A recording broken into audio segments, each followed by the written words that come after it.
गांव के किनारे एक पुराना हवेलीनुमा घर था, जिसे लोग शापित भवन कहते थे।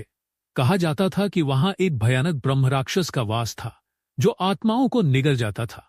रामलाल का परिवार अंधविश्वास पर भरोसा नहीं करता था। सस्ते दामों में हवेली खरीदकर वे वहां रहने चले गए। पहले कुछ दिन सामान्य रहे, लेकिन फिर अजीब घटनाएं घटने लगी। रात में किसी के चिल्लाने की आवाजें आती, दीवारों पर खून के धब्बे दिखते और अंधेरे में परछाइयां चलती नजर आती। एक रात रामलाल की बेटी सीमा अचानक चीखने लगी। जब परिवार वाले उसके कमरे में पहुंचे तो देखा कि वह हवा में झूल रही थी, जैसे कोई अदृश्य शक्ति उसे पकड़कर उठा रही हो। उसकी आंखें सफेद हो गई थी और उसके मुंह से भयानक आवाजें निकल रही थीं।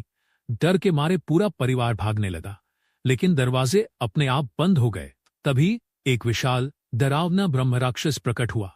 लाल जलती आंखें, लंबे नाखून और विकराल शरीर। उसने एक एक कर सबको मार डाला।